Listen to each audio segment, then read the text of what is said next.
वाह वाह वाह, इसे कहते हैं सर्वगुण संस्कारी बहू। अरे काकी जी, आप? बहू, तेरे ये संस्कार और तेरी ये अच्छाई देख कर ना दिल भर आता है। काश कि मुझे भी तेरी तरह संस्कारी बहू मिली होती। क्या बातें चल रही हैं दोनों में? आपकी बहू के संस्कारों की बातें चल रही हैं। सच कहूं तो हम बड़े भाग्यशाली हैं कि हमें साक्षी जैसी संस्कारी बहू मिली।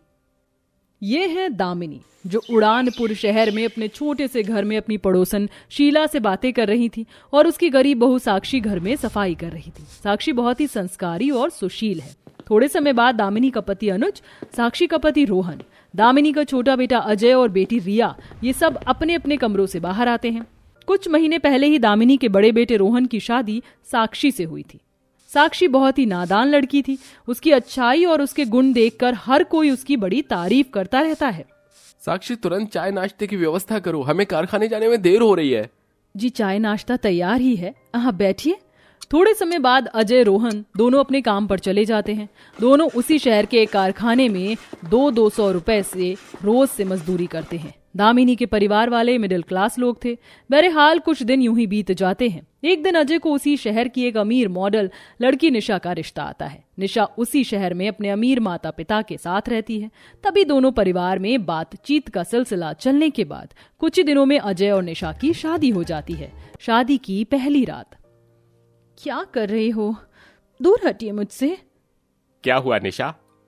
देखिए, भले ही हमारी शादी हो चुकी है, पर आप 3 साल तक मेरे करीब आने की कोशिश भी मत कीजिएगा, क्योंकि मैं अभी बच्चे पैदा करके अपनी खूबसूरती खराब नहीं करना चाहती। इसीलिए आप नीचे फर्श पर जाकर सोइए। ये सुनकर अजय के होश उड़ जाते हैं। अरे नहीं, मैं तुमसे इतने दिनों तक दूर नहीं रह सकता। तो ठीक है, फिर मैं जा रही हूँ अपने घर और लौट कर कभी नहीं आऊंगी। अरे नहीं, बड़ी मुश्किल से तो मेरी शादी हुई है। अगर ये भी चली गई तो मेरी तो जिंदगी बर्बाद हो जाएगी। तभी अजय नीचे फर्श पर जाकर सो जाता है। अगले दिन सवेरे साक्षी रोज की तरह सवेरे के 4 बजे से उठकर घर के सारे काम खत्म कर देती है। सवेरे के 8 बजे सब बाहर बैठे थे। अजय, निशा बहू कहाँ है? तभी निशा मॉडल कपड़े पहने अपने कमरे से बाहर आती है। निशा बहू, ये कैसे बचकाने कपड़े पहन कर आ गई तू? माँ जी, ये आजकल का फैशन है। अरे ये टेंशन है। साक्षी बहू को देख, कितनी संस्कारी और सुशील है ये। हमेशा साड़ी सलवार सूट पहनती है, हम सबका कितना ख्याल रखती है। एक संस्कारी बहू बनकर अपने बहू होने के सारे फर्ज निभाती है। तेरी तरह से छोटे कपड़े पहनकर नहीं घूमती है। सच में बड़ी ही प्यारी है साक्षी बहू। बाहर भी सब साक्षी भाभी की कितनी तारीफ करते हैं। अपनी जेठानी की इतनी तारीफ सुनकर निशा का चेहरा गुस्से में लाल होने लगता है। यहाँ मैं इतनी सुंदर अमीर हूँ, पर मेरी किसी ने जरा भी तारीफ नहीं की, और सब इस गंवार गरीब की इतनी तारीफ किए जा रहे हैं। निशा बहुत घमंडी थी। तभी वो कमरे में जाती और साड़ी पहनकर बाहर आती है। निशा बहू, जा अपने हाथों से सबके लिए चाय नाश्ते की व्यवस्था कर। जेठानी जी, जरा मेरे साथ आइए ना। रसोई में कौन सी चीज कहाँ रखी है, जरा बता दीजिए। साक्षी निशा के साथ रसोई में आती है। अच्छा बनने का ये नाटक अब मत कीजिएगा जेठानी जी। मैं जानती हूँ मुझे सबकी नजरों में नीचा दिखाने के लिए आप ये अच्छाई का नाटक रच रही हो ना। नहीं निशा, मैं भला नाटक क्यों करूंगी? सब समझती हूँ मैं। चलिए, अब कौन सी चीज कहाँ रखी है बताइए मुझे।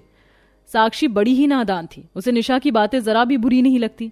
थोड़े समय बाद साक्षी बाहर आकर बाकी काम करने लगती है। तभी निशा चाय नाश्ता लेकर बाहर आती है और सब जैसे ही चाय पीते हैं। अरे ये चाय है या गर्म पानी? कैसी बेस्वाद चाय बनाई निशा बहू तूने। तुझे चाय भी बनानी नहीं आती बहू? इससे तो अच्छा हम साक्षी बहू को ही चाय नाश्ते की व्यवस्था करने के लिए बोल देते। ये सुनकर निशा फिर से गुस्सा हो जाती है। दोपहर का समय। साक्षी रसोई से खाना बनाकर बाहर आती है। बड़ी महान बनी हुई है ना जेठानी जी इस घर में। अब देखती जाओ जेठानी जी, कैसे मैं तुम्हारी वैल्यू इस घर में 0 करती हूँ। तभी निशा रसोई में आती है और चुपके से साक्षी के खाने में नमक, लाल मिर्च और हल्दी ज्यादा मात्रा में डालकर बाहर चली जाती है। थोड़े समय बाद सब खाना खाने बैठे थे। तभी खाने का पहला निवाला लेते ही सबके होश उड़ जाते हैं। साक्षी बहू, ये कैसा खाना बनाया तूने? खाने में इतना नमक, मिर्च और इतनी हल्दी।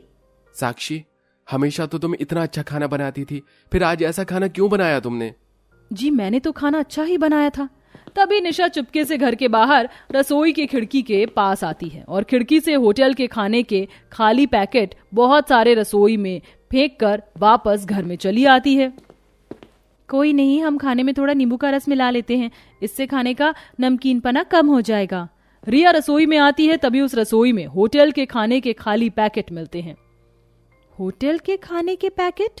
तभी रिया वो खाली पैकेट लाकर बाहर सबको दिखाती है। होटल से खाना किसने मंगवाया? ओह, तो ये बात है। हमारी भोली भाली नादान जेठानी अपने हाथों से खाना नहीं बनाती थी, बल्कि ये होटल से खाना मंगाकर आप सबको ये कहकर खिलाती थी कि ये खाना इन्होंने बनाया है। वाह जेठानी जी वाह, क्या चालबाज निकली आप तो। नहीं, ऐसा नहीं है, खाना मैं अपने हाथों से ही बनाती हूँ। तभी तो मैं कहूँ ये साक्षी बहू इतना अच्छा खाना कैसे बनाती है। तो ये राज था इसका, ये खाना होटल से मंगवाती है। अरे मनहूस कहीं की, यहाँ मेरे बेटे एक एक पैसा कमाने के लिए रात दिन कारखाने में कड़ी मजदूरी कर रहे हैं और तू उनका पैसा ऐसे बर्बाद किए जा रही है। माँ जी, ये गरीब लोग हैं, इनकी क्या औकात की बढ़िया बढ़िया पकवान खाएं। जिसने जीवन में कभी लजीज पकवान ही नहीं खाए वो लजीज पकवान कैसे बना सकता है। तभी सब साक्षी को खूब खरी खोटी सुनाते हैं। माँ जी मेरा यकीन कीजिए, खाना मैं ही बनाती हूँ, मैंने कभी होटल से खाना नहीं मंगाया। चुप कर, आज से तू घर के दूसरे काम करेगी और निशा बहू खाना पकाया करेगी। निशा ने बड़ी चालाकी से साक्षी को सबकी नजरों में गिरा दिया था। उसके बाद निशा रसोई में खाना बनाने का काम करने लगी और साक्षी घर की सफाई, कपड़े धोना ये सब करने लगी। इसी तरह कई दिन बीत जाते हैं। अब धीरे धीरे पैसों का लालच देकर निशा अपने ससुराल वालों को अपने काबू में कर लेती है और बात बात पर साक्षी को घमंड जताने लगती है। एक दिन साक्षी निशा के कपड़े हाथों से धो रही थी, तभी निशा वहां आती है। जरा आराम से जेठानी जी, मेरा ये ड्रेस 7,000 रुपए का है, अगर जरा सा भी फटा ना तो याद रखना। ये सुनकर साक्षी आराम आराम से कपड़े धोने लगती है। तभी पड़ोस वाली शीला वहां आती है। और निशा बहू कैसी है? मस्त हूं काकी। सुना है तू अपने पति को जन्मदिन पर कार गिफ्ट कर रही है। सही सुना आपने काकी जी, बड़ी अच्छी बात है ये तो। और साक्षी बहू, तूने क्या दिया अपने पति को? ये क्या दे पाएंगी गरीब अपने पति को? इनके पास तो चवन्नी भी नहीं रहती, बस घर में नौकरानी बनी हुई है ये। जेठानी जी जरा जल्दी हाथ चलाइए, इसके बाद आपको मेरे कमरे की सफाई भी करनी है। निशा अपनी जेठानी पर ऐसे ही हुक्म जताने लग गई थी। फिलहाल कुछ दिन यूं ही बीत जाते हैं। एक दिन शहर में एक मॉडलिंग शो आने वाला था, जिसमें जीतने वाले को 5 लाख रुपए इनाम मिलने वाला था। अब निशा इस शो में भाग ले लेती है। उसे पूरा यकीन था कि ये शो वही जीतेगी। तभी एक दिन साक्षी रोहन से कहती है, रोहन जी मुझे भी मॉडलिंग शो में हिस्सा लेना है। ये लो, अब गधे भी घोड़ों की रेस में दौड़ेंगे। साक्षी, ये मॉडलिंग लड़कियों का शो है, तुम कहाँ मॉडल हो? हाँ जेठानी जी, ये शो ना मुझ जैसी मॉडर्न लड़कियों के लिए है, आप जैसी साधारण और बदसूरत लड़की के लिए नहीं है। आपके पास तो ढंग के कपड़े भी नहीं है। पता है मेरे पिताजी ने मुझे शो में पहनने के लिए पूरे 20,000 रुपए का ड्रेस खरीद कर दिया है। आपकी औकात तो 1,000 रुपए का ड्रेस खरीदने की भी नहीं है। निशा सबके सामने साक्षी का मजाक उड़ाती है। निशा, जीत हमेशा अच्छाई की होती है और देखना ये शो मैं ही जीत कर दिखाऊंगी। तभी साक्षी भी इस शो में हिस्सा ले लेती है। निशा को अपने ऊपर बड़ा घमंड था। तभी साक्षी अपने पुराने कपड़ों को काट कर उनसे अपने लिए बढ़िया सा ड्रेस सीने लगती है। कुछ दिन बाद अब सबकी नजर मॉडल शो पर थी। दामिनी और सबको निशा से काफी आस थी कि ये शो निशा ही जीतेगी। शो के दिन निशा स्टेज पर अपना परफॉर्मेंस देती है। वाह, कितनी प्यारी लग रही है मेरी बहू, बस ये शो निशा बहू ही जीत जाए। थोड़े समय बाद साक्षी स्टेज पर आती है। साक्षी ने साधारण ड्रेस पहना था, पर वो दिखने में किसी हीरोइन से कम नहीं लग रही थी। ये मनहूस बेवजह आई है यहाँ। थोड़े समय बाद शो का रिजल्ट आता है, जिसमें विनर साक्षी घोषित की जाती है। ये देखकर निशा के होश उड़ जाते हैं।